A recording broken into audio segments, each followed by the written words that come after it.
All right, David, we are on. Connor, We're back. thanks for having me back. Lovely to see you again. Yeah, Welcome back to the show. very good to be here. Yeah, I think this is my first time on camera on my own. I've had the moral support of Will Hukin. Yes, the first time we did audio only, Yeah, that's right. didn't we? Then we did News of the Week twice, only once that the recording actually functioned. Yeah, the greatest podcast in the world. Yeah, so we had to do a tribute, Yep. as you said. We had to do a redo, didn't we? And now I've brought you back for a different conversation. Yep. I've come to talk to you about what you/we think it takes to be a good, great, or successful personal trainer. Mm. So I can imagine that you understand from this I'm flirting with you a little bit because I've brought you because that means I must think you're a good personal trainer. Yeah, I'm flattered. Yes, Thank you, I'm Connor. flirting with you slightly there. But no, as I was saying earlier on, there should be an interesting discussion because we haven't really talked about it at all yet, have we? You mean ever in life or on a podcast? I mean, I'm sure when you used to work at the gym, we've talked about it, but on a podcast, we haven't really discussed it. Yeah, that's true, and that's a good place to start the conversation actually, because we Yeah. used to work together, Yes. didn't we, in the same gym? And the first thing I wanted to talk about was your personal training history. Okay. Like, how did you get started? Where did you work? I know you worked at Virgin Active for a little bit, didn't you? Yeah, for and a then short while. And then switched. Yeah. Yeah. Yeah. How did I get started? I think it was just I fancied a change in career. I was sort of, I've got a weird career history, to be honest. I worked in the film industry in the sound department, and so I was a sound, doing this kind of techie stuff. And but I was very, very young at the time, and sort of, it's a long story, but moved back up north, started working in a cafe, and which is how I developed my love for coffee. I was a barista for about 8 years actually, on and off, with bits of like traveling in between. So I was a barista, and then I just picked up.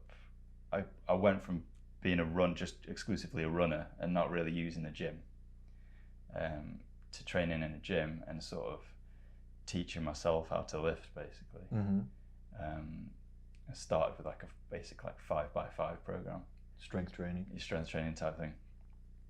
And I just really enjoyed it, and I enjoyed the process of learning how to refine your technique and stuff. Okay, interesting. Yeah.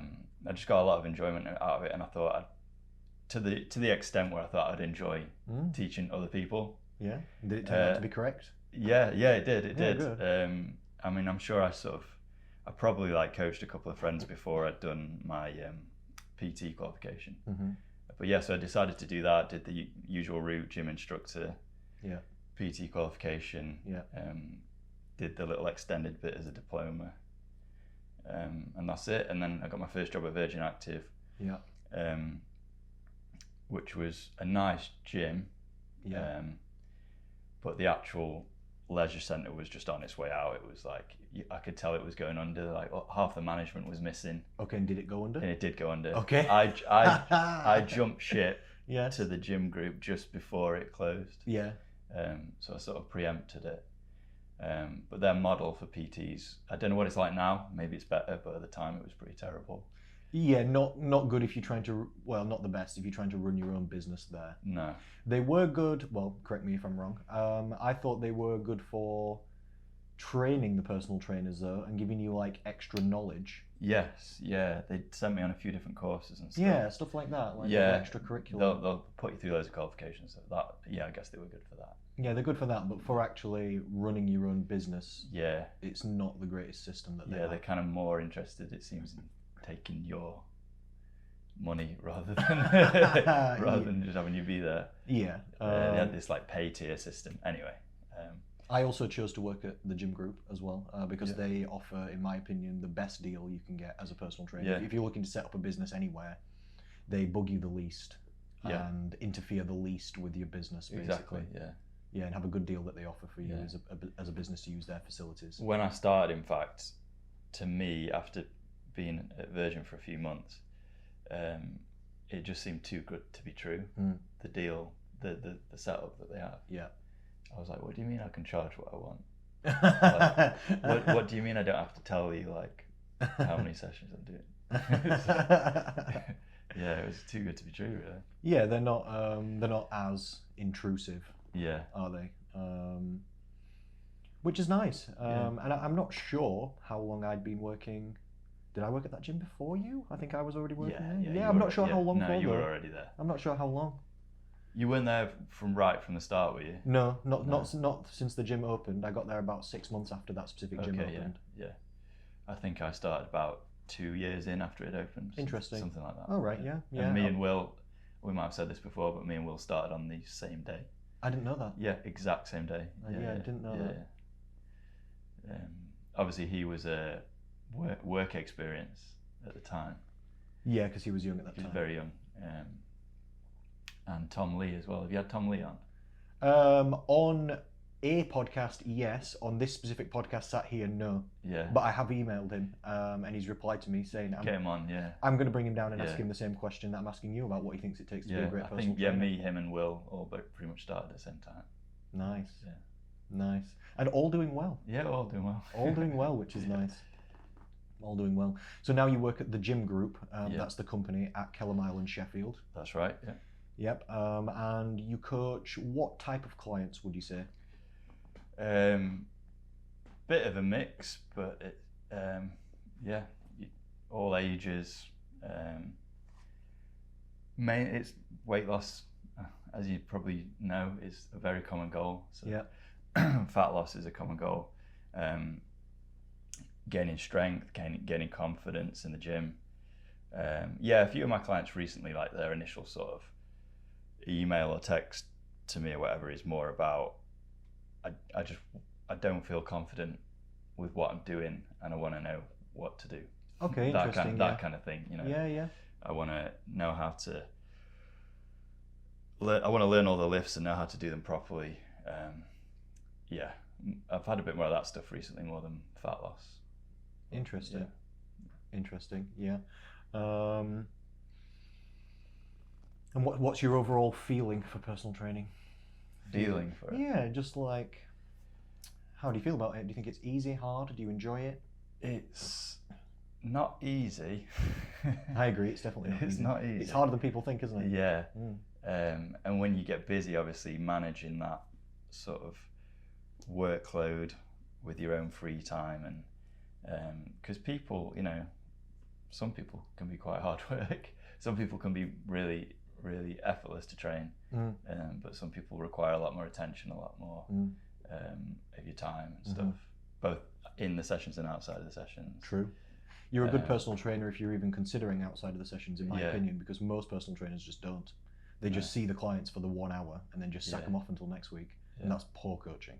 Definitely. Yeah. So it's good that you are even thinking that there's an outside of a session time, because most 80% or more PTs are just not even considering that situation. Yeah. I mean, that does tend to vary, because obviously if I've got a client who I train, like I've got a lady at the moment who I train 4 days a week, so there's not that much outside of the session time, because I just see her so often, sort of thing. Yeah.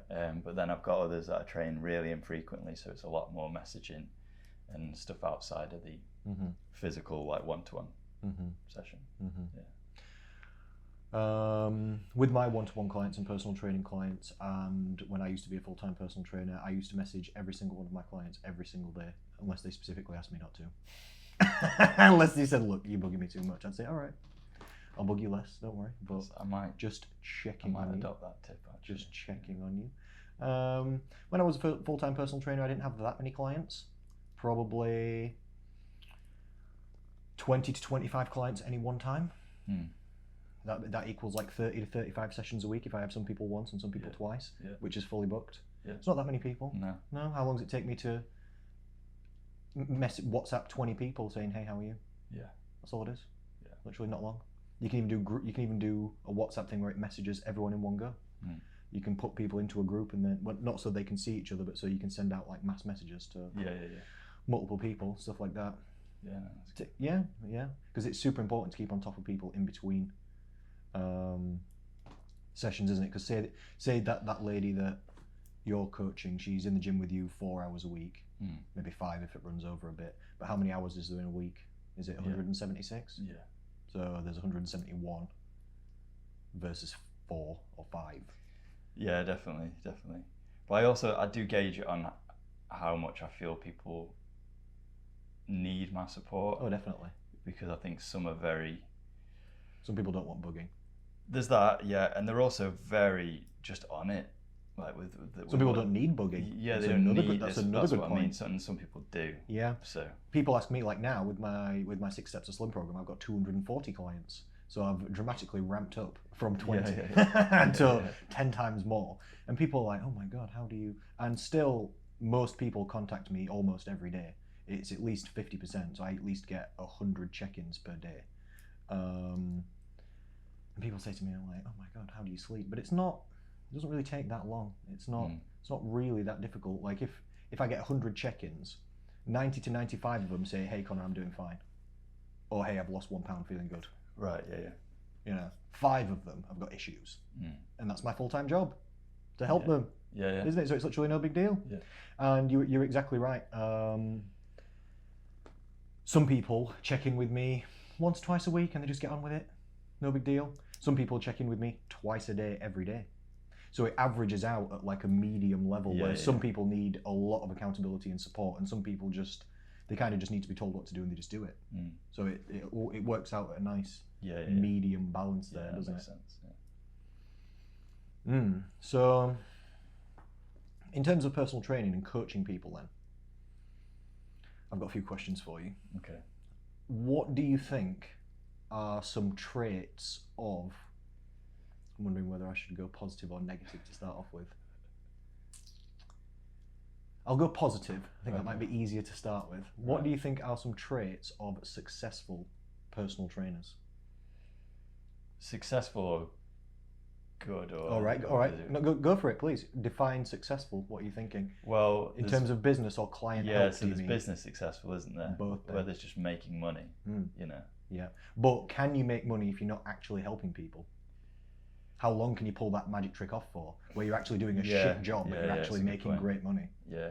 I know a couple of people who can pull that magic trick.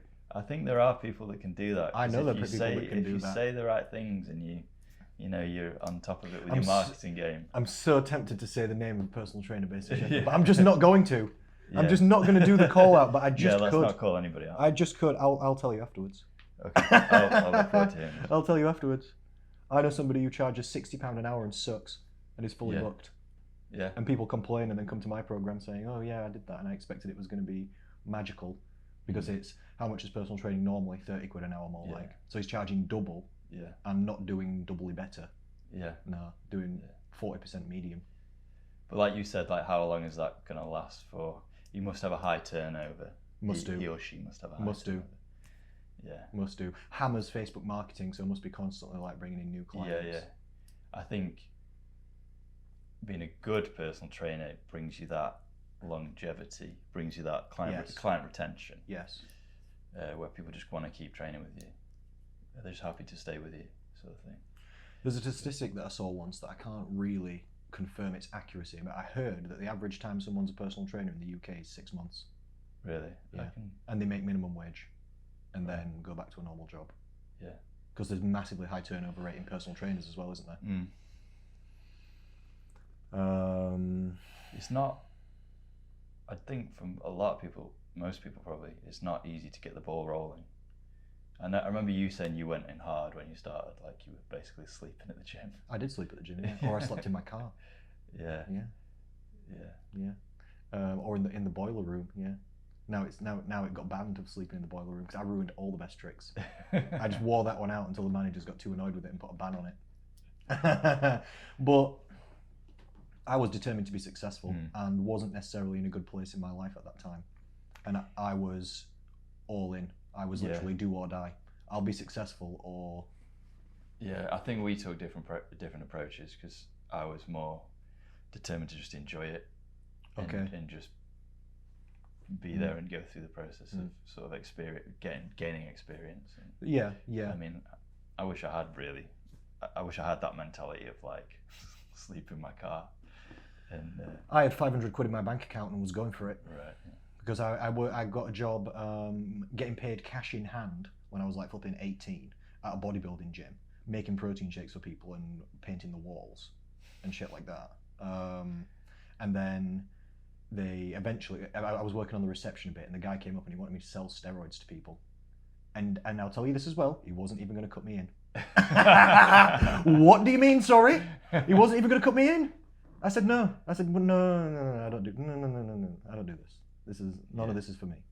And he said, well, but then I need to get like a receptionist that is actually going to like do what I need them to do. And I said, all right then. So that's when I decided to become a personal trainer. So I thought I have to go get, that was my second job working in the gym. I only did like 15 hours a week or something. I was just always in the gym, and the guy just said, you're always here, why are you always here? And I said, I ain't got anything else to do. So I was just 18. But anyway, I couldn't stay working there, so that's when I decided to do personal training. And I didn't really, I don't know, I didn't have anything good going in my life, or any direction, or any idea what I was supposed to be doing, or good self-esteem, or anything really at that point. So I thought, I'm going to have to either go get a job that I don't like again, which I'd already done in the past, and got depression from having just jobs that I just didn't like, just turning up every day at a place you don't want to be, getting up at a time you don't want to get up, to go to a place you don't want to go to be spoken down to by people that you don't even want to be there in the first place. Every single day, over and over again. And I thought, I don't know, eventually I'll fucking die anyway at this place, because this is just, I just can't do this. So I'm either going to die happy in a gym, or I'll fucking die sad somewhere else, so fuck this and I'm off. So I literally had about 500 quid in my bank account, and I just thought, right then, we'll just get clients or we won't eat. Let's see what happens. Do you think that helped, having the pressure to succeed? Oh, definitely. No safety nets. I was getting business advice from somebody online at that point, and that was one of their things that they told me. Basically gave me a lecture and said no safety nets. And I said, all right then, deal.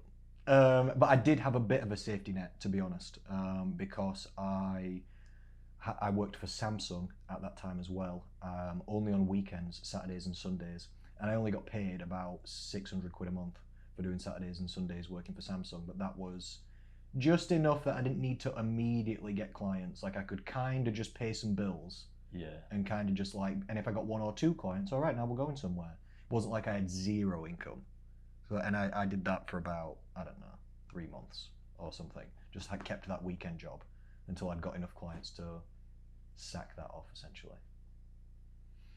And I coached a personal trainer as well, and he used to be a shop manager at a shop in Meadowhall, and he came to me and said, I want to do what you're doing. And I said, all right then, but you've got to quit your job. And he was like, no. And I was like, all right then, it's no deal. And then I said, you either have to do... how are you going to be a manager of a shop? Surely that's like 40 There's hours. no way. I know how hard like you said, one of the things you just said earlier is it's difficult to get the ball rolling. It takes a bit of time, like any business. Anything. Sure, It takes a bit of time. Sure. Yeah, so how are you going to do 40 hours at a different job, and then what? You have to work on shift for a gym usually, or do something like... and he didn't live near the gyms that he wanted to work in either, so then there's travelling on top. And what are we doing, sorry? I said, look dude, you've got to quit your job. And he said, no, I can't do that.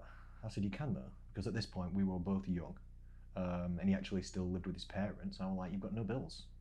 So you either do it now, or this is a good opportunity for you. You've got a car payment, and that's it. And then he messaged me back the next day saying, all right, I'll quit. And I was like, yes. And then I spent a weekend with him just laying out what he had to do. And he was wildly successful. Within 1 year, he had more clients and was making more money than me. Wow. Literally, it was crazy. He got clients so fast. But he's a very charismatic and good-looking guy as well. And really nice and friendly. Doesn't come across in like a bad way. Comes across really nice and friendly and smart.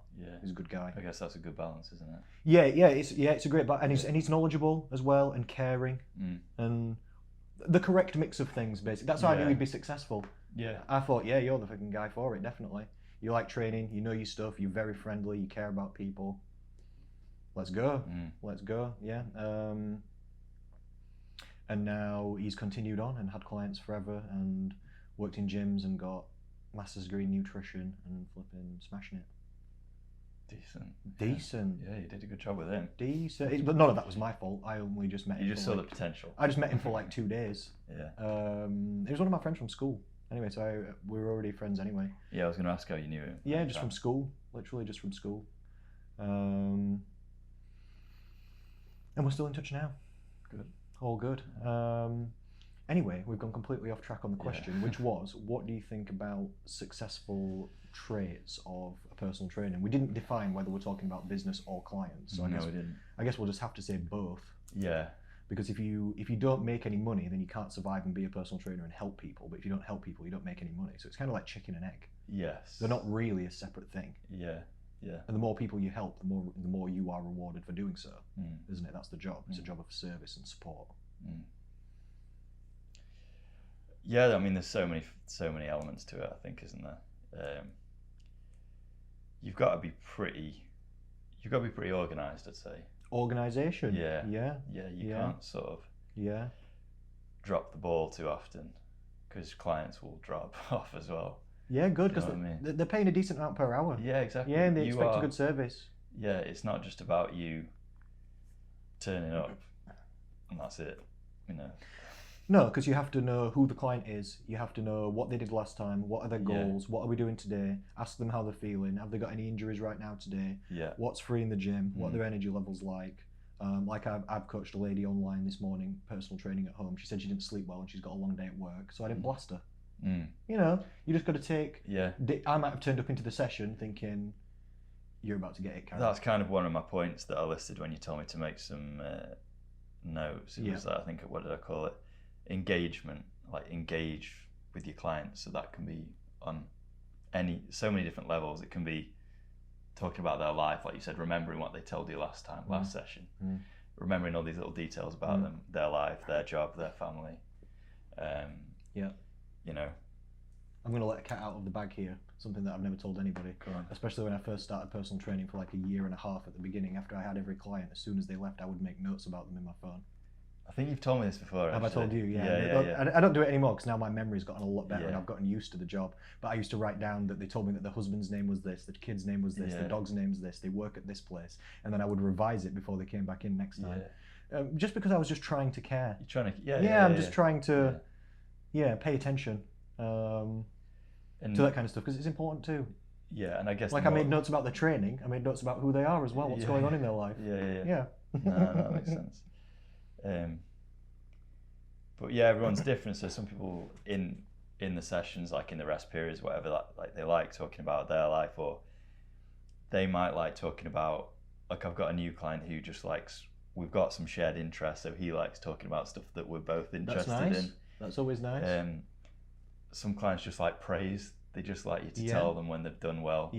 With a set. With a losing weight. They just like to receive some feedback. Some really appreciate critique. They want to know when they did something. They want to know if they can fix something that wasn't perfect on an exercise. So yeah, everyone's different, but being engaged with them throughout the session. Sounds like you're talking about understanding the client as well. Like listening to them, understanding them. Like you said, engaging with them in. Listening to them. You know, if they, like you said, if they're feeling.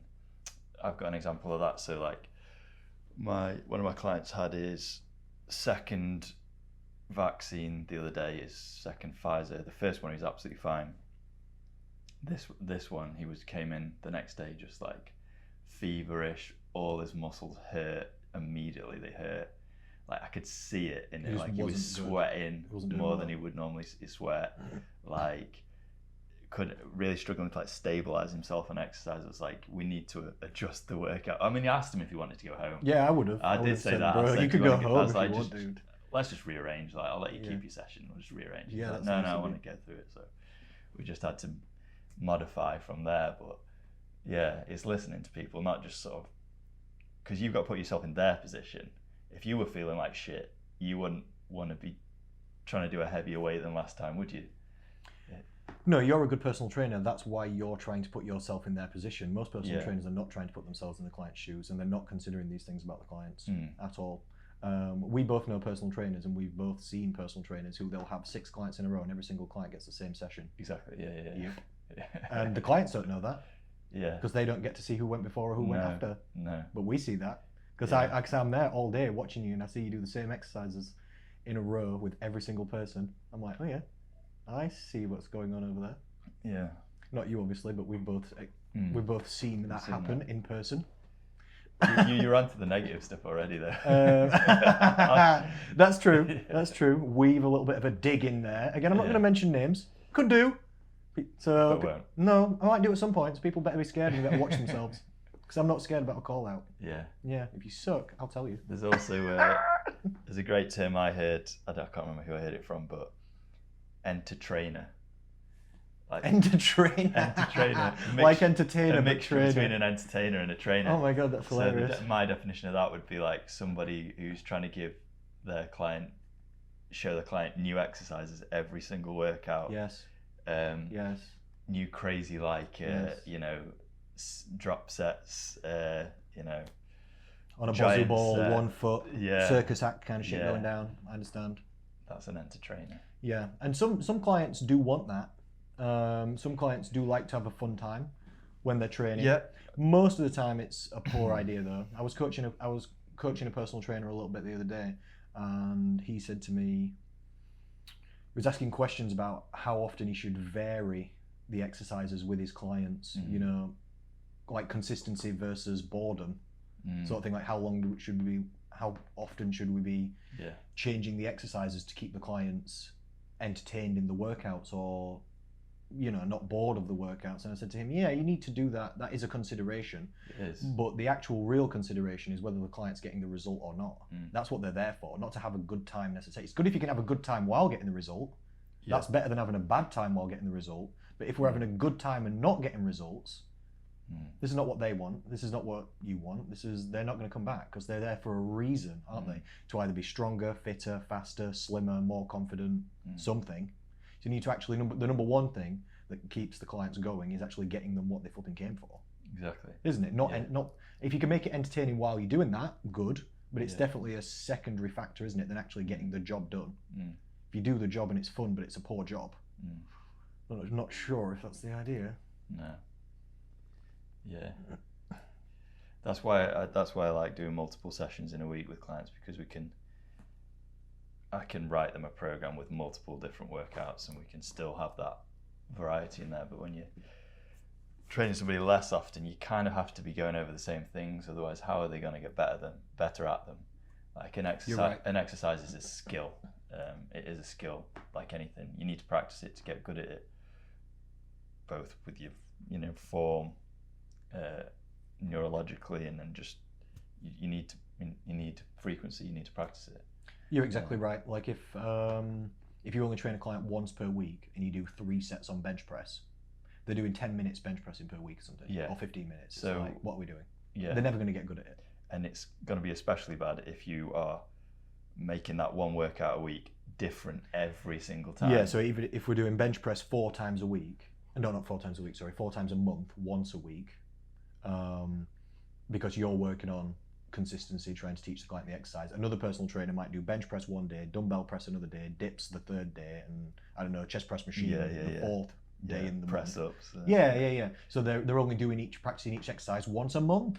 Yeah. You're never going to get good at 12 times a year. Yeah, it's never going to work. No, it's never. And only 10 minutes per time, 2 hours a year. It's not a lot. It's not that much. Yeah.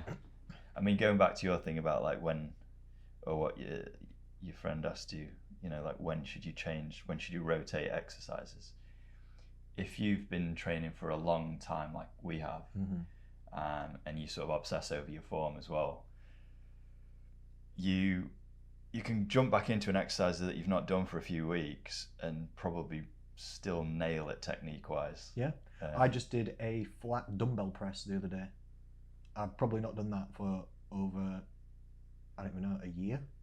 I bet you didn't really have to think about it though. No, it felt great. I was loving it. It was great. No, but I do flat bench press and I do incline dumbbells, but just not flat dumbbells, Yeah. So only mildly different, I understand. Yeah. But yeah, it was fine. Yeah. But if you've got someone that's so new to this whole thing, it's like they do need that time. They need the hours to get good at the exercise.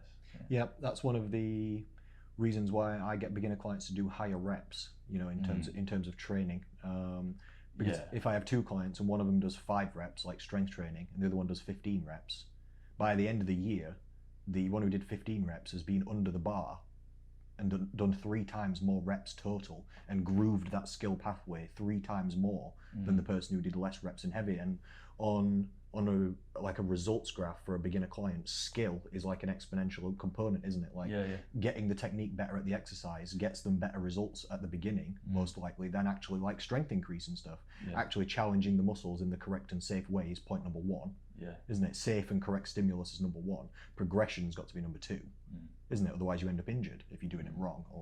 But if you put in progression over safety and correct technique, eventually that'll flipping implode on itself. And that's like where you get going back to the bad trainers, it's like if you're just trying to get them to put more weight on the bar every time regardless, and their form is just looking like trash, it's just breaking down, and it's, you know, you can see them like wincing and the bar's dipping on one side or whatever. It's like, is it okay though if you shout, "Let's go, bro"? Oh yeah, if you stood behind them, "Let's go"? Yeah, that makes it 2 more. If you're curling it and shouting, "It's all you." If you're holding the bar for them from rep 1 and just making it look, does that make it okay then? I thought so. Yeah, I thought so. That's what good personal trainers do. I've seen that person. Like I've seen the, you know, before they even know where before they've even given the client a chance to try the weight for themselves, from rep 1, I've seen them hold the bar, bring it up for them, bring it down. It's teamwork. I'm rowing, you're benching. It's team exercise. We're both making gains. Yeah. Seen it on leg press, all sorts. Leg press? Yeah. The leg press is, if you're sort of supporting / spotting someone on a leg press, like you're helping them a little bit, it's a placebo. Have you ever, even with no weight on, have you tried to push that leg press with your hands? You can't move it. You can't, even with no weight on, you can't move it. You can't shove that with your hands. It's such a placebo. I don't know how much resistance it's actually taking. Is that a good business tactic on the side of the trainer? Because does that making the client who doesn't know much potentially think that they need them to be there? It could be a tactic. It's wrong. It could be a business tactic. It's a fake business tactic. It's very fake, and I wouldn't do it. It's fake business tactic there. I could see that, and I could see some personal trainers who are not skilled or experienced thinking that they need the client to think that they need to be there for them to perform the exercises. Touching them on every exercise and spotting them on it. Yeah, and I don't know, maybe another example would be when personal trainers use specific equipment with clients. I feel like sometimes they do that so the client feels like if they leave the personal training, they can't use that anymore. Yeah. If you're like, I'll see personal trainers using weird equipment that's like just doing weird things with clients. I'm like, it might be the entertainment factor, like you're saying, but I feel like there's a bit of they're trying to in the personal trainer's head, they're trying to give the client access to something they wouldn't usually have access to like provide extra value. But again, it's the completely wrong thing because it's not really about what you do; it's about what you get from it, isn't it? It's not about whether you've got 4 bands and a Bosu ball upside down. A handstand upside down band press or something stupid. So, all right then. Do you have any more? So let's see if we can come up with 3 that makes a good 3 traits of successful personal trainers. Your first one was understanding, and what was the exact word you used? Engagement. Engagement. Understanding, sort of understanding the client and engaging with the client. Let's go with another one. I've got quite a few. Efficiency, I think, is important. Oh, you also said organisation, I've just remembered. Yeah, I guess organisation and efficiency would come. Is that in terms of a business aspect or in terms of what? All of it. So let's just put it under one umbrella. So organisation and efficiency. So from a business aspect, that might be texting your clients every day. That might be getting your sessions booked in early for the next week. Yeah. That might be, filling up your slots in good time so you're not sort of... Correct, because if you've got 30 personal training sessions, so you've got 30 hours to fit in, and then you've got some shift work for the gym on top, and you can't really always book people 6, 7, 8, 9, 10. No. That's idealistic, not realistic, isn't it? Yeah. Even the personal trainer themselves can do with a break, maybe. Yeah, and if you've got a first session with someone, like it's their very first session with you, you don't want to just give them 1 hour. I don't. I always book 1 hour 15, 1 hour 30, and I don't charge them extra. No. But on the first 2 or 3 sessions, it just takes longer. Exactly. Yeah. Because you need them to do the exercise, but you also need to teach them a lot of stuff. Yeah. We need to go through. There's a lot more explaining to do. Yeah, we need to go through things steady and understand what we're doing. And then organisation within the session. So if you do only have an hour, like you actually need to get stuff done in that hour. Like you and I know I train for a lot more than an hour. Yep. Yep. A lot more. I was saying this to a lady the other day. I was coaching this other lady who was on her way to becoming a personal trainer, and she made a workout. She's just going through level 3, and she's asking me like some questions on the side, you know, so she can. And I'm helping her a little bit with some extracurricular knowledge, because there's a lot of stuff that you need to know that you don't learn from your personal training qualifications, isn't there? And she planned a workout and said to me, "What do you think to this?" She's just practicing planning workouts, and she sent me this workout. And it was great, yeah, and it was coming from like the level 3 ideas of like there was a warm-up in there was a bit of cardio in there was some well-rounded resistance training in there was like a bit of a stretching cool-down thing at the end. And I said, yeah, that's good, but in real life, sometimes you might have to skip some of these things. Like at the if I've got 1 hour with a client, there's no way I'm putting them on a treadmill for a 10-minute warm-up. That's just get them to come in 10 minutes early. Then this is what I was explaining to the lady. Yeah, it's good to do that, or to do like, you know, cool warm-ups, cool downs. It kind of needs doing. But if you've only really got 1 hour, and if you're only seeing that person once a week, I've got 1 hour per week to change your life. We need to be fucking going. We need to be going. We're not doing 10 minutes walking on a treadmill at the start. We're going. Okay. If we need 10 minutes walking, you need to come in early. Yeah. Definitely. Yeah. Or walk to the gym. Trait of a bad personal trainer when you see them stood there next to someone on a cross trainer for like 15 minutes. Yeah. The only time I would ever do that is if I really needed to explain something to a client. You know, if I thought, right, today we really need to talk about flipping the food or something. Yeah. I need to talk to you about your calorie intake or what's been going on with this or that or the other thing. Then rather than sitting on the mats or something, I might put them on a bike or a treadmill or a cross trainer. Yeah. You're going to burn like 10 calories, but just burn 10 while I just chew your ear off for a minute rather than sitting down. That's the only time I would ever do it, really. Yeah. But not planned into an actual session. That makes sense. So yeah, you were talking about organisation and efficiency, weren't you? Yeah. Yeah. So that in and out of the sessions, really. Yeah, getting a decent amount of workload done within that hour or whatever you have. With my schedule, I literally block book myself hourly, and basically always have done. Now I mostly have it in my head, but I used to literally have an hour by hour planner on what I'm doing at what time.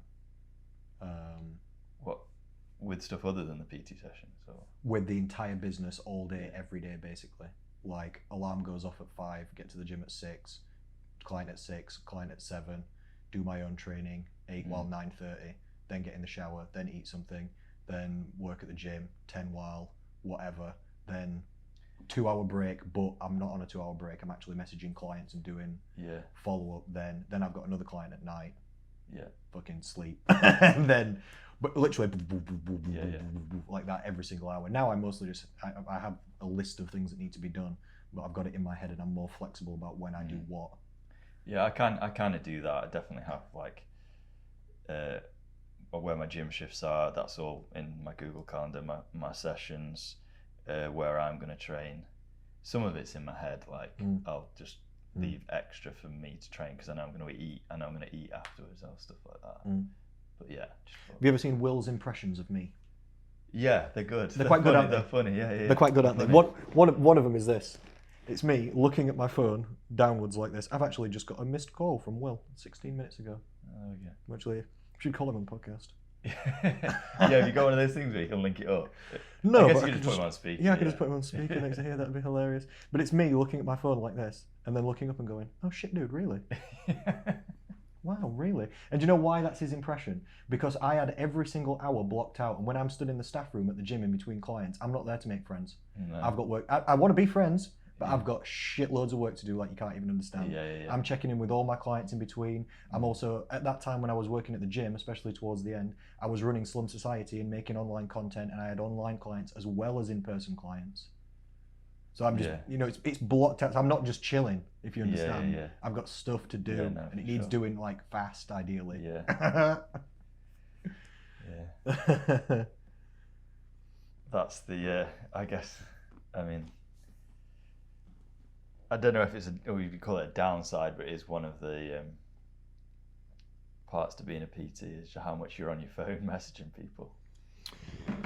Yes, yes, but now my life is on my phone messaging people basically because I'm an online coach now basically. Yeah. But I like it. I would prefer to be on my phone messaging people than in an office.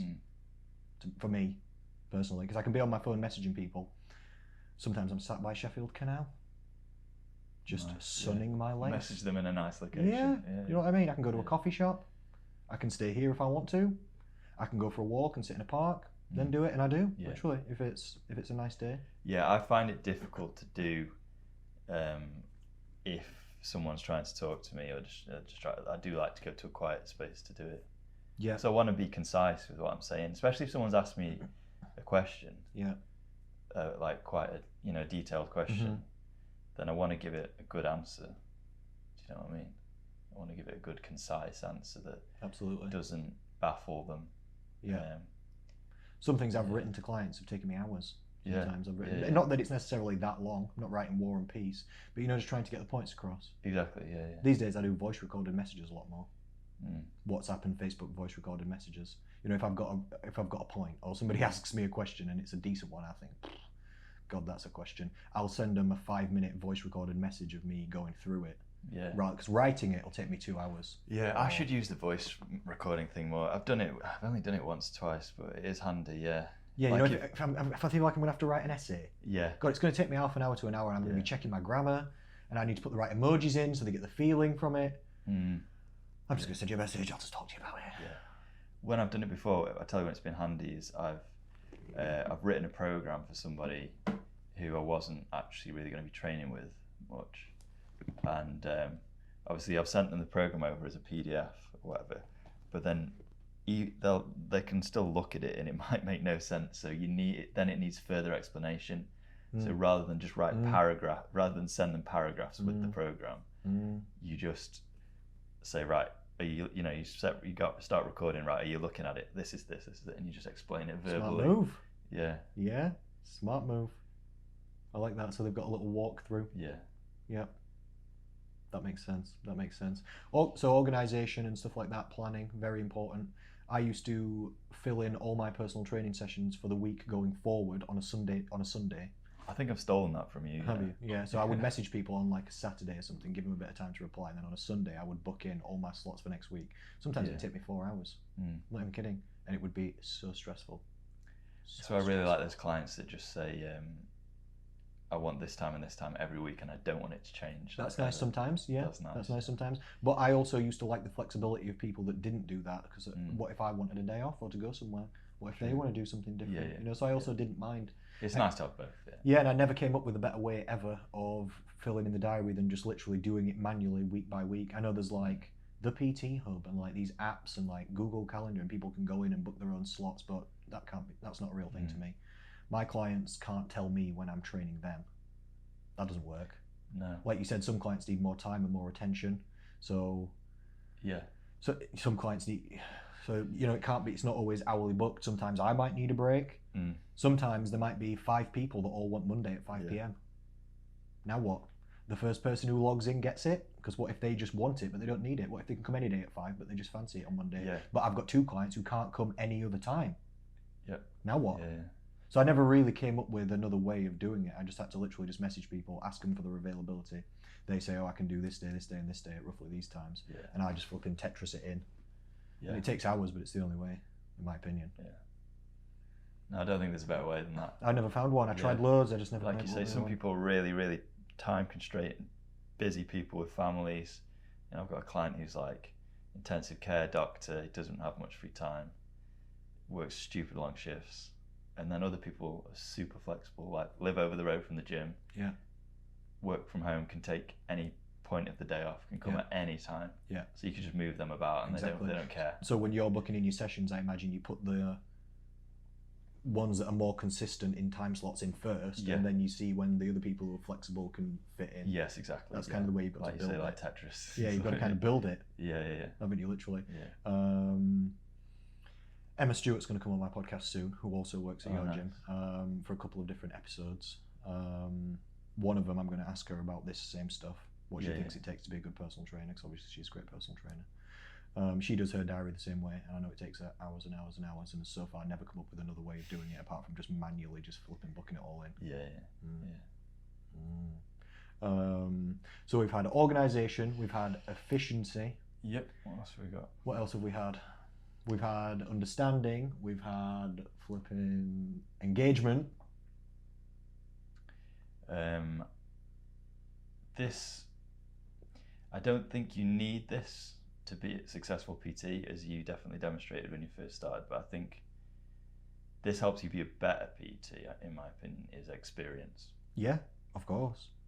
Just the more hours you put in. Definitely. The more you've watched somebody, you know, do an exercise and you've seen issues, whether that be knee pain, shoulder pain, you know, poor ankle mobility, hip mobility, poor hamstring mobility. The more stuff you've seen, someone can't get a bar on the back, this, that, you have, the more solutions you have. Correct. You just come up with more and more solutions, and you can, when you in the early days, you approach a problem like you come up against a wall, or what feels like a wall, and you're like, what do I do with this client now? Because I didn't plan for this to happen. Like maybe you've sort of planned a workout to do with them, and then they can't do this exercise for some reason, and you just don't really have an immediate solution. But like now with more experience, I'm like, okay, well, do this, or try doing this. You know some alternatives, or you know some cues to try and help them do it, or some ways you can build up to that exercise, and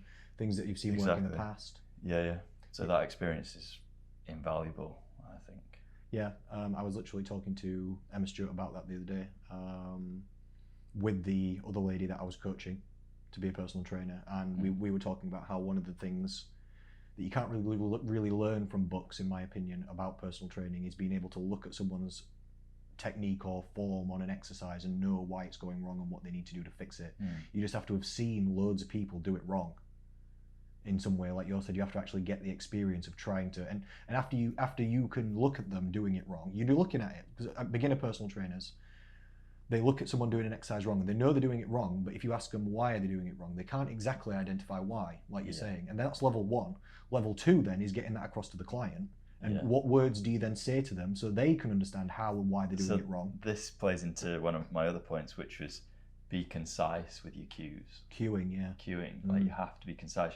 You can't give them too many cues. True. Because it will baffle them. True.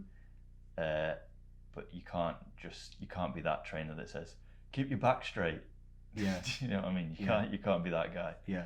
You have to have a nice sort of vocabulary of cues, analogies that will help them understand how they need to correct and change things, because it's hard to understand when you're doing an exercise. Like I was literally you'll have seen me exercising at your gym with my friend Daniel Kavanagh. He's been on this podcast twice. We were doing flipping double cable bent over tricep kickback. Right. Okay. You can imagine what that is. Two cables and then kicking it back. And he said to me, keep your upper arm still. I thought I was keeping my upper arm still. I'm a personal trainer. I know how to keep my arm still. I swear I thought my upper arm was still when I'm going back and extending it. And I kind of looked at it and then kept going, and he was like, keep your arm still. And I'm thinking, I am. I don't even, so even me, you know, like as an sometimes I can't tell that I'm doing it wrong. Yeah. I feel like I'm keeping my arm perfectly still, but I obviously wasn't, because otherwise you wouldn't have said it. So sometimes you just can't tell unless somebody's watching you from the outside, and that's me as an advanced person that knows what's going on. I've had it the other way as well with myself, where I'm doing an exercise like, I don't know, RDLs or something, that I feel like I'm going wrong. I feel like maybe I'm rounding, and so I've set my phone up and filmed myself. I'm like, and you're actually nice at that's it. actually fine. Yeah, that's great. Or like something like a hip thrust. Like the optimal setup is sort of pretty much regarded to be like a vertical shin, you know, at the top of the bridge. Okay, right. Yeah, okay. but you can't see the angle of your shin. There's no way of seeing what angle. When you do squats, you can't tell if your back's rounding. No. So if you're on your own, you basically can feel. Yeah, that's a handy thing with modern technology.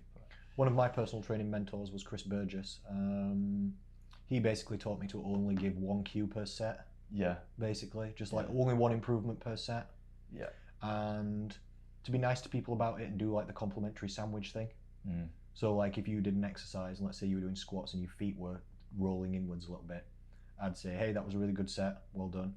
Your back was really nice and straight and I liked how you went up and down nicely. Next time, to make it even better, we could try and just focus on keeping the feet a little bit flatter or pushing the knees out or whatever the correction is, put that in then. Yeah. But make sure you keep doing, then say something else positive afterwards. Then make sure you still do this and this that you also did well. Yeah.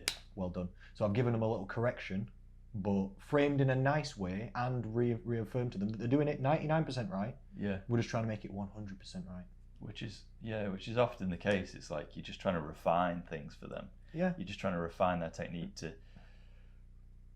because it's our job. They're paying us to be obsessive over it. Mm-hmm. Like that's our job. We're trying to get the best out of it. Form out of it. Yeah. So they might, like you say, they might be doing it 95% perfect. Our job as a personal trainer quite often as well, like you said, you get clients wanting to know what to do, is to build up people's confidence and knowledge in a gym. And if you give them too many cues and corrections, they can feel like they're failing and not doing well. Yeah, the complimentary sandwich thing that you said, and again, that goes back to me putting myself in their position. Like, if I was learning and someone was giving me a negative after every set, like you did this wrong, you need to fix this. Next set, you did this wrong, you need to fix this. You just get worn down by that. You just think, oh, fucking this sucks. Yeah, wouldn't you? Because you would feel like you're not making any progress. Yeah. Because we're there to build people up physically and mentally. Yeah. Not break them down or make them feel worse. To the point where sometimes, if I've got a client who has low exercise confidence and they do it wrong, but they're not going to hurt themselves, I might tell them they've done it right. I'm not even kidding. Controversial. Well, I'll explain.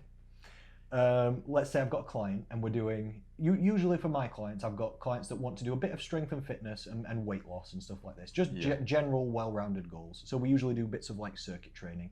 There might be like 3, 4, 5 exercises in a little mini circuit, whether it's at home or the gym. 1 might be a stretch, 2 might be upper body, 2 might be legs, and we just go around a little circuit like that. Let's say one's a shoulder exercise, and we're supposed to be doing side raises. The lady starts it, and she starts doing front raises. She's not going to hurt herself, and it's still a legit exercise. So I'm like, sometimes I'm like, that's good, and I won't correct them sometimes. I'll just think, that's fine, we can do front raises for a set. And then next time when we come back round, I might tell her, okay, this time remember to go to the side, or I might say, right, well, sometimes I even say that wasn't the right exercise, so now you got to do side raises as well, because you just did another good exercise, well done. So now we've got 6, not 5. Thank you for adding 1. But sometimes it's just not always, if I went, stop, you're doing it wrong, whoa, that's not what we're supposed to be doing. She might feel a bit, So I remember a specific example where I was trying to teach a lady to do lunges, and she was not having a good time with the coordination. She'd gotten past squats. She could do body weight squats. She'd gotten past it. She could do a goblet squat with like a 10 kg kettlebell, something like that, and she could do 20 reps. So I'm thinking, right, body weight lunges is going to be the next progression up. We're ready. And strength-wise, she was fine. Coordination, she wasn't getting it. She was a bit wobbly. She was having trouble switching legs. Whether we did one like alternate legs or 10 on one leg, 10 on the other leg, getting confused about whether to go forwards, backwards. So after 1 set, she tried a few, didn't exactly go that well. I said, all right, don't worry, skip on to the next exercise. We'll try it again on the next round of the circuit, go on to the next one, finish the circuit. She went back round. 2nd round of the circuit, lunges again, not getting it. I'm trying to give her like a correction or 2, not getting it. I could tell she started to get frustrated. She's not feeling good about this. She's thinking, I don't like this exercise. This is not going well. I'm like, all right, we'll try it again. And then after that, she didn't want to do lunges again for like a month. Because she'd got low, her confidence had gone down. Into it. So then we went back to squats and we did more, and then we went back to it again later, and then she got it. And now she's great at it, But sometimes you just got to be careful with people. If I'd kept hammering her even more, trying to get her to do something that she can't do, she might just feel worse and worse. We've all been there as trainers. I think you have to know when to sort of just move on. Yeah, just move on. Yeah, we'll go back to something else. Don't worry, we'll come back to it another time. And then she got it. We left it a couple of weeks. Yeah. We did a few other exercises, came back to it again. She was fine with it. So you've just got to be careful with some people, because this lady had like low exercise confidence anyway, and she didn't feel like she was good at it or could do it anyway. So I'm not trying to make her feel like she can't do it. I'm trying to make her feel like she can do it and show her that she can. And she's doing most of it right on these circuits, just this one thing, You just kind of got to be careful with people, don't you? Yeah, definitely. Any more then, or do you think that's good? I think that's pretty good, yeah, because you kind of picked up on I was going to say be concise with your coaching cues, but you kind of yeah, that's where we were going with the conversation, isn't it? Yeah. I think that's pretty much it, what I've got, yeah. All right then, what about, how long have you been a personal trainer now? 6, 7 years. Good, yeah. So it's pretty old. Yeah, I've surpassed the 6 months. Yeah, that's what, in terms of personal training age, you're knocking on a bit. Yeah. You're getting there, you've grown up. And just chronological age. So you've seen a lot of personal trainers come and go. Yeah, I have. So have I. Yeah. It's funny, isn't it? Well, it's not, I don't know if it's funny, I don't know if that's the correct thing to say. It's just the way the industry is, isn't it? It's like you said at the beginning of this podcast, it's a difficult thing to do. It's not easy. It's harder than people think it is. There's a lot more to it. Like you said about the organisation, the planning, the business, you also have to get the clients, you have to take the money, you have to do the accounts, you have to do the marketing, you have to do the training of the people. Yeah. You have to, all of it. I think I think you've told me before that because you had that sales background with Samsung. Yeah. Like you brought some of that into the PT business. I don't have any sales experience, but I have customer service experience. Like that's good. Working in a busy coffee shop and just serving people, like I apply some of that, I guess, to my business. Like, yeah, and just being engaging and chatty, and because some people are very quiet. I mean, I'm quiet myself, but then I sort of attract that makes sense. Quiet clients, and but some of them are like way quieter than me. So it's me doing all the talking, but I've still got to try. Like we can't just be sitting there in silence in between the sets. Yeah, agreed. So I like that challenge of getting people to open up a bit. I'm a bit nerdy and sciencey, so I attract clients that are a bit nerdy and sciencey. Yeah. That's it. It's clients are paying for the person as well, aren't they? Yeah, people buy from people. People buy from people, yeah. So it's called personal training. Yeah, isn't it? Yeah, it can't be clinical. Like you can't just. You can, but it'd be less effective. Yeah, it'd be less effective. Yeah. One of the questions I had for you, I'll just throw it in there now because I feel like it goes on from this topic, is what do you think about knowledge versus people skills as a personal trainer? Like what's the most important, or what do you think the percentage is? Or, do you understand what kind of question I'm asking? I do, yeah. There's theoretical, what do you know about strength training and muscle building and protein and enzymes and all that. That's half of it, knowledge. Yeah. The other half of it's you're working with a real person there. What did you describe the first one as again? People skills. I suppose we could have different words, but I just phrased it as knowledge, like personal, like, I don't know, anatomy, physiology, training, nutrition knowledge versus people or personal skills, sort of thing. I would say that personal skills are more important. Yes. Yeah. Good man. I'm glad that you said that. I agree. When I started working at the gym group,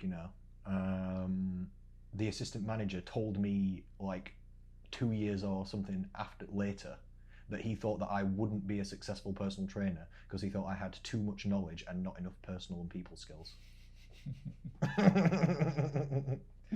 Too much knowledge. I'm not sure that's the thing. He said I thought I was a super training and nutrition nerd and knew loads of stuff, obviously. But could I actually? But I'm also a bit of an awkward nerd. So could I get it across to people and be confident in that environment and stuff? But I've, like you said, I've had sales coaching from 3 companies, and I've had people skills coaching, and I've had counselling, and I'm friends with therapists and counsellors, and I've worked with people for tens of thousands of hours.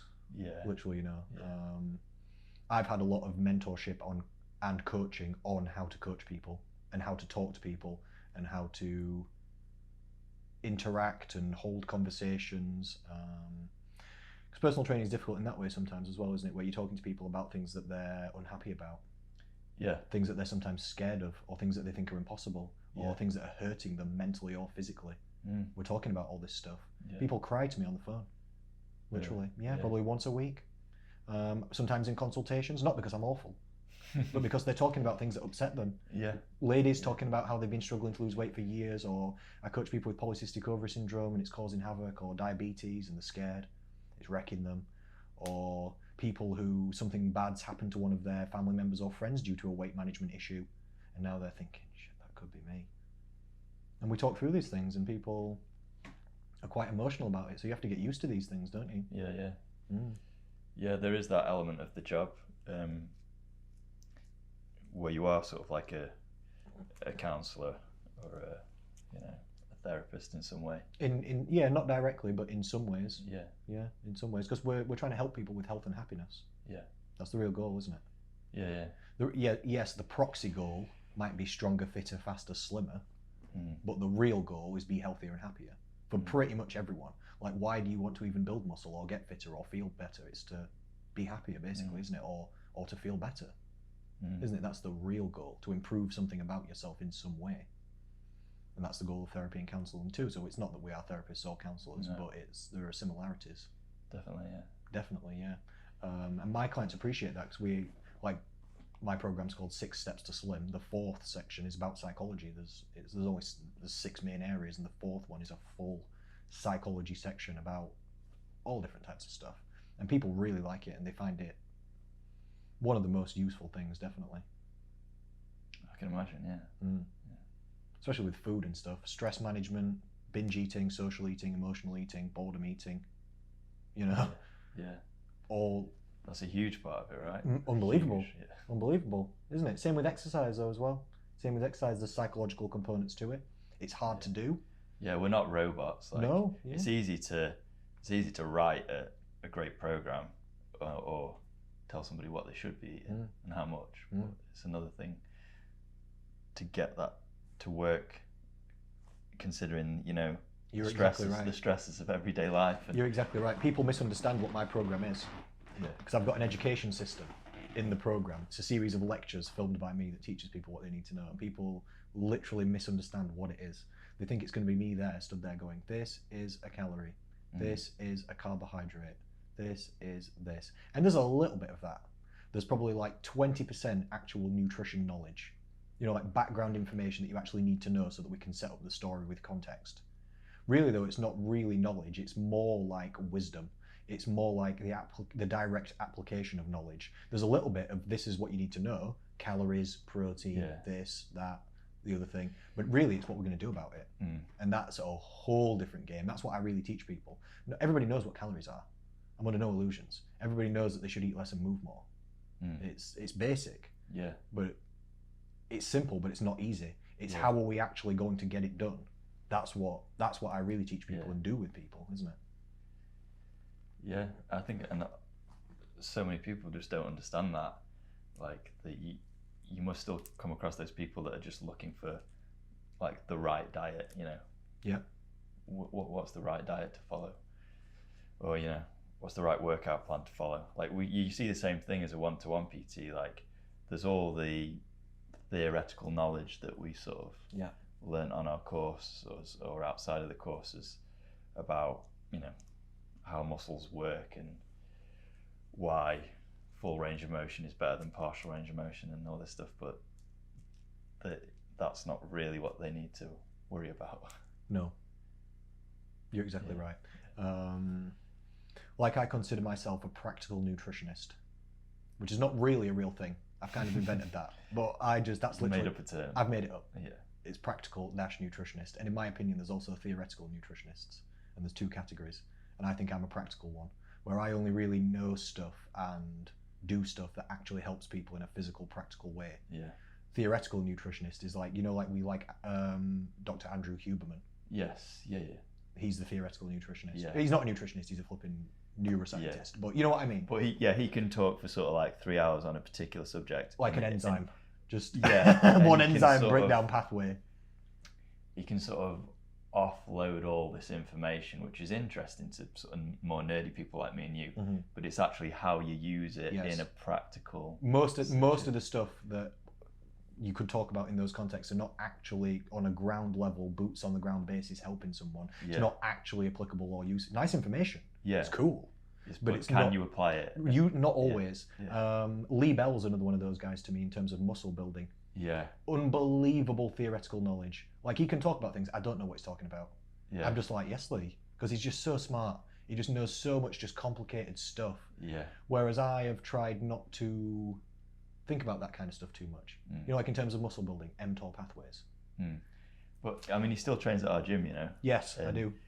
I mean, considering all this knowledge and all this that he has, just like you and I, he still just comes in and picks up a pair of dumbbells. Do you know what I mean? Does a set of 10. It's like he knows the theory of all these kind of advanced techniques and stuff. But that's why eventually in personal training, especially in exercise, quite soon, and now with the nutrition as well, I've moved away from learning about that kind of stuff.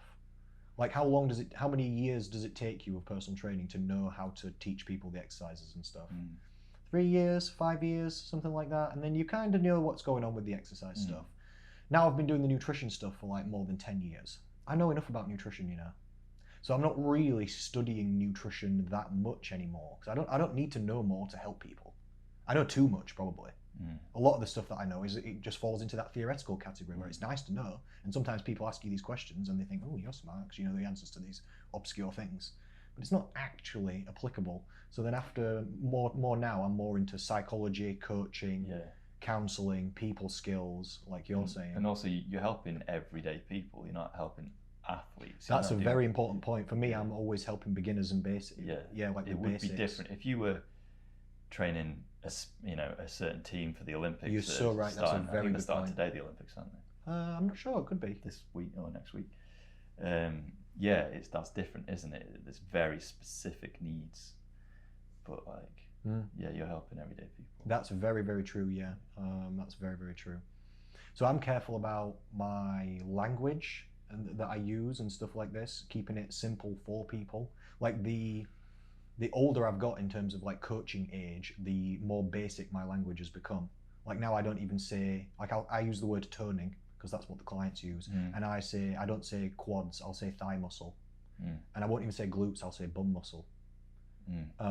Because me and Will got some feedback from one of our podcasts. Someone said, I think you said, someone said, loved the podcast, but I didn't know what a glute was. And I thought, shit, we need to actually explain things or tone it down a little bit with the science language sometimes, because people are not getting it, not getting the full story. After I heard you guys say that, I think I had a session with somebody. I told them to like squeeze the glutes at like the top of the exercise, and then I considered it. I was like, do they know what I mean? That's exactly it. Sometimes no, and sometimes that's making people feel not confident and confused. Like I'll still use those words, but I'll double check that they know what.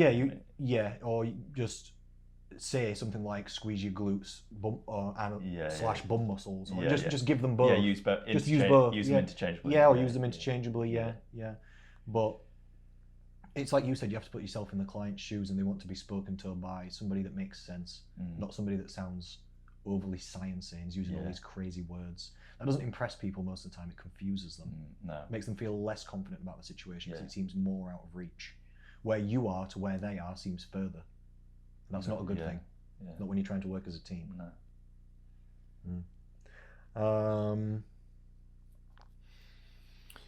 We've got a little bit of time left, but not loads. So I don't know how many points we've even gone through or not at this point, because it's been a bit. I'm sure there'll be some more. I need some more time. No, it's okay. What do you think about some negative aspects then? What have some? Because the question that I asked you was, what do you think about some negative traits of unsuccessful personal trainers? What do some PTs do wrong? Let's rattle some off. I think we've touched on a couple of them already. Being too much of an entertainer. Correct. Okay. Yeah. Having the client rely on you too much, or feel like they need to rely on you. Amazing, not giving the clients autonomy and not them autonomy. Yes, and not teaching them how to actually do it on their own. You're so flipping right. Which is just off the previous point, isn't it? It's like if you're constantly spouting all this confusing technical scientific language, they've come to you to feel more confident in the gym and to increase their knowledge. But if you're just saying a load of words that don't make any sense to them, it's just gobbledygook. That doesn't make them feel more confident. No. Or understand the process any better. Very good point. Insecure personal trainers will teach their clients less because they think when they know everything, they'll leave them. Yeah. That's a bad trainer. Yeah, that's a bad trainer. I completely agree. Yeah. Really, you want the clients to leave in an ironic way. You want you want to make them so good that they don't need you, because then all their friends will notice. They'll say, "Oh my God, Sally, you're looking great," and they'll say, "Yeah, I've been with this flipping personal trainer. He told me there's stuff to do. So now look at me." And then they'll be like, "Really?" And then you'll get more clients. Honestly, you get more clients. Yeah, it's helped me quite a lot. I'm building an army of people who are not only slim now but slim forever. Yeah, and then all their friends notice, and forever. And you can only be slim around someone for so long before they start asking questions. After it's been 5 years, Sally, how are you still slim? And they'll say, "Look, I've told you to talk to this bald guy on Facebook." Okay. I sometimes think that about some of my clients, like the ones that have lost a shed load of weight, and maybe their partner is also overweight and they haven't. I sometimes think they must be thinking like, what's going on? Like, why haven't I done this? Do you know what I mean? Like, it seems it's only been a few months and they've lost all this weight and I'm still the same. I sometimes think about that. Interesting.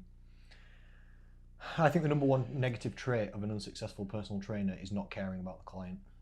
Yeah. You know, if you were to ask me what's my number one thing that a personal trainer has to do, the lady that I was coaching through the level 3 personal training thing, she asked me, she said, "What do you think is the most important thing as a personal trainer?"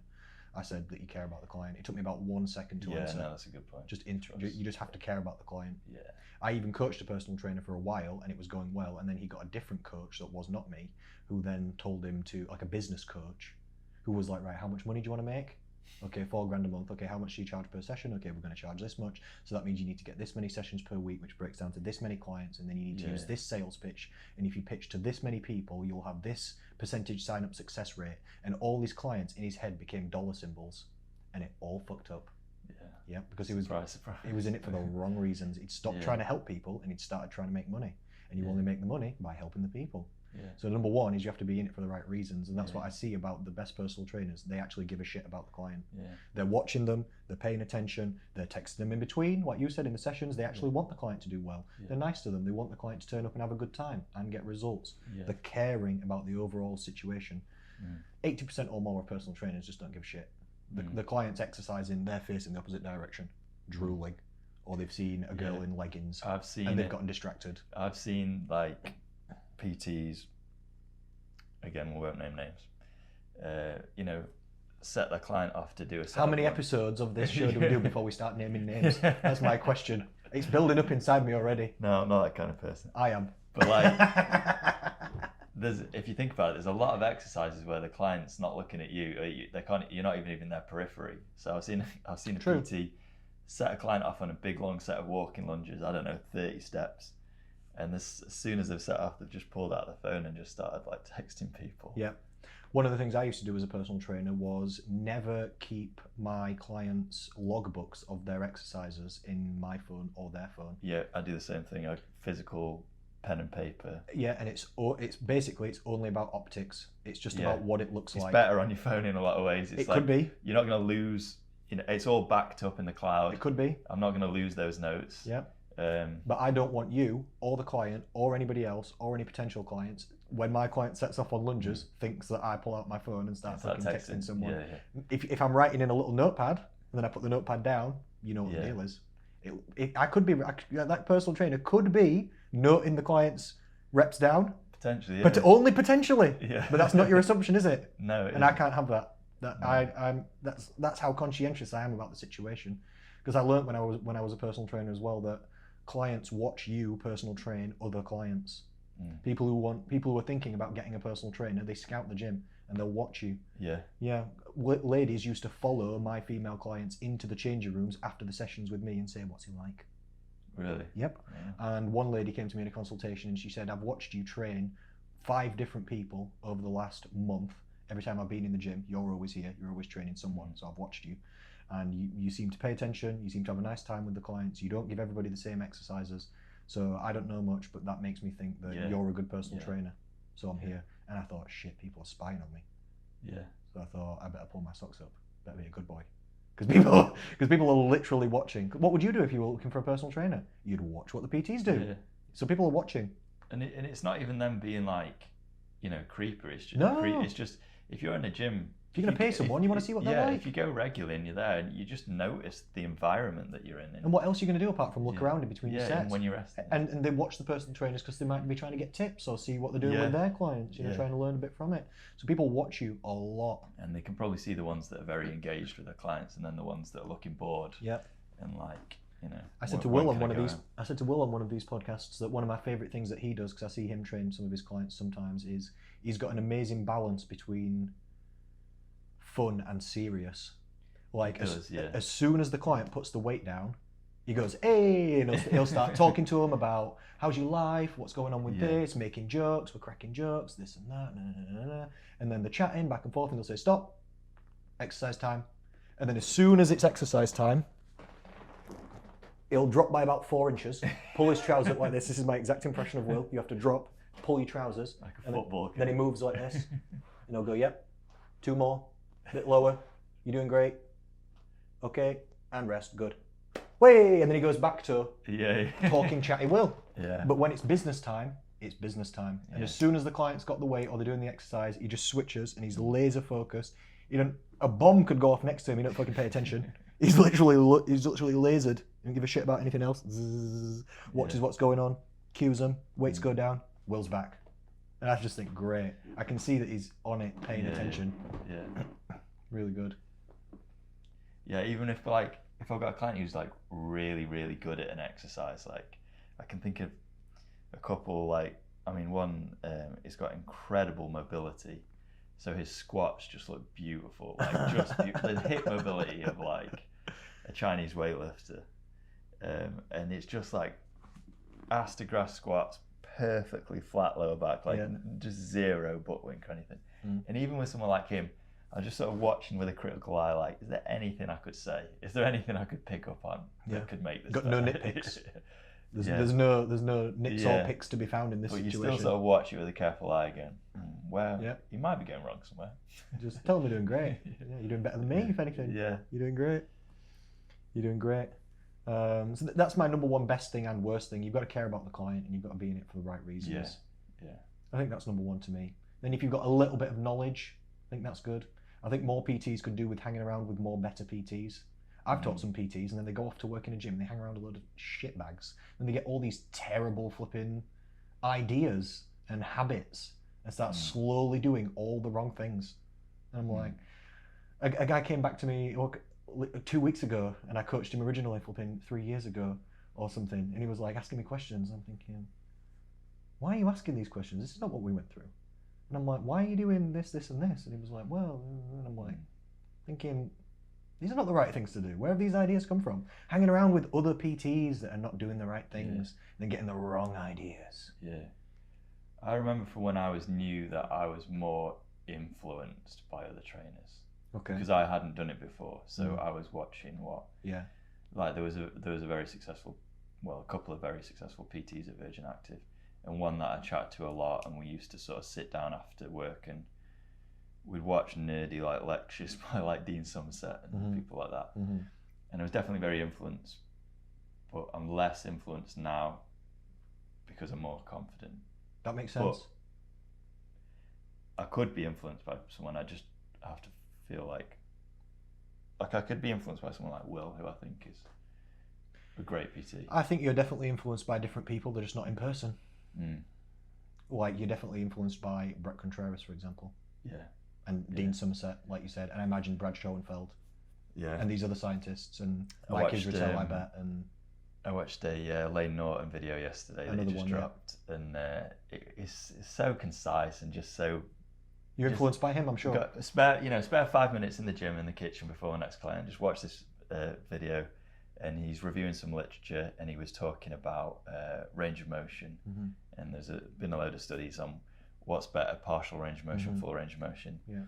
And then they sort of concluded that... This because a new study came out showing partials were better? No, well, he said that not only is full range of motion better for muscular development and strength, the study showed that it was better even with lighter weights. Yep. Okay, yes. I saw a study come out recently, that's all, where it showed that partial reps were better, and then I saw a load of people shooting it down. Right, and just saying this is bullshit. So I thought that's what you were going to say, but full range of motion is better. There was a few, I think it was like functional strength, there's a few markers where there was no real statistically significant difference between the two. Yeah. But yeah, I mean, I think even if the results were different, I'd always get my clients to do full range of motion where possible. Yeah, it helps flexibility. Pending, it's safer. Pending injuries and things like that. Yeah. Better results, better strength, better range of motion, better flexibility, better for mobility, better for safety. Everything really, isn't it? All right, last question then, and then we'll rock and roll. I've got a busy day today. I don't know about you. I'm off to Tramlines Festival in a bit. You are? I am, sir. I am. It's a tested event, isn't it? I'm double jabbed. Oh, okay. Tested and or double. I think you've either got to... I've got that NHS vaccine passport thing on my phone. Oh, nice. Where you've got to show it and they'll scan the QR code and it'll tell you that I've been double vaccinated, and then you can go in. This is the new world, isn't it?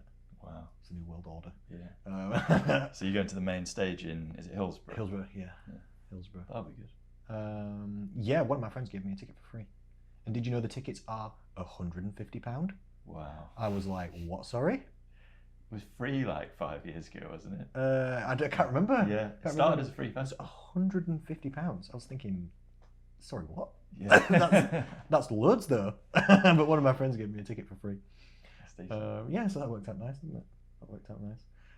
My last question is though, what is the best thing about personal training to you? It's rewarding. I think that's, yeah. I think when you help someone successfully, or you figure something out with them, they had some pain or some issue with their technique and you manage to fix it, or somebody texts you saying thank you for the session today. I've had that a few times. I just wanted to say I really enjoyed today's session or something like that. Anything like that, it comes back to you and it's rewarding. And so yeah, helping people is inherently rewarding. I agree. To me, it's the number one most fulfilling thing in life. Yeah. To me, it's the only thing that I never get bored of or that doesn't wear out. Literally, I've tried almost every way of feeling good in life, including drugs, and they all get boring or wear out or have negative side effects or consequences, or you just get a tolerance to it or something.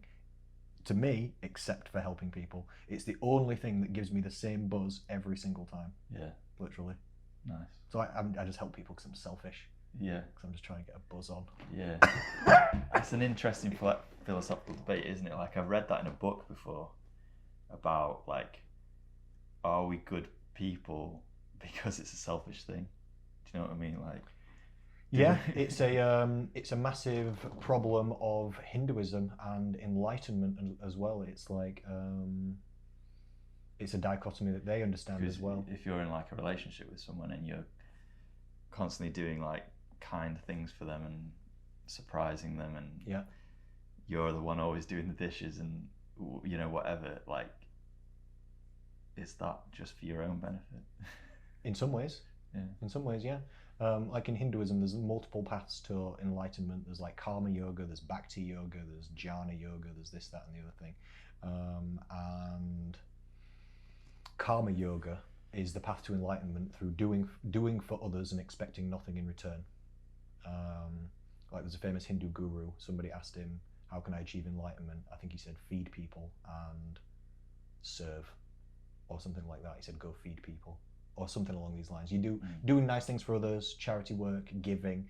And enlightenment's their word for like happiness or constant, ultimate happiness. Let's just say one of their paths to happiness is to help people. But the dichotomy of it, or the back and forth of it, becomes if you can't do something and expect nothing in return, when the thing you expect in return is enlightenment. So now what? Yeah. So then what do you do? Yeah. It's weird, isn't it? Yeah, it is. It's weird. But that's karma, isn't it? The idea of the karma is that it comes back to you, whether good or bad. Isn't it? So if you put out good, you get back good. Yeah. If you put out bad, you get back bad. Yeah. Maybe in a mystical, hippie, woo-woo way, like Energies of the Universe, The Secret style. Or maybe if you're just a good person. Or maybe, yeah, just in a sort of, you know, your conscience. If you're a nice person, people are nicer to you. Yeah. If you give to others, people give things to you. If people like you, things go better. You can get further in life. You get more opportunities. Yeah. That kind of thing. Deep. Me and Will went to Bali. I think their main religion is Hinduism. Oh, okay. I'm not sure. I think so. I'm just double check this. But they were just such lovely people. Yeah. Like, there's just some of the nicest people I've ever met. And they didn't seem to want anything from us, like financially. So, yeah, interesting.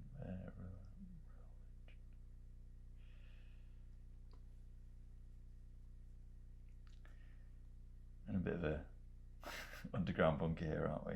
Yeah, 86.9% Hindu. Oh, I should have given you the code for the internet. 86% Hindu. All right then. Yeah, and I've travelled all over the world and probably the nicest people I've ever met. That's amazing. Yeah. For me, I love Hinduism personally. Not that I'm a Hindu. Go to Bali. I'm not necessarily, but I love it. That's why I have Hanuman. He's the god of service and strength. That's everything I like. that's literally everything I like. Yeah. In one go. You think that's it, Dave? Yeah. I think that's the end of the podcast. Great, yeah. Thank you so much. No, you're welcome. Thanks for coming. I really appreciate it. again. Yeah, speak to you again soon. Thank you, ladies and gentlemen.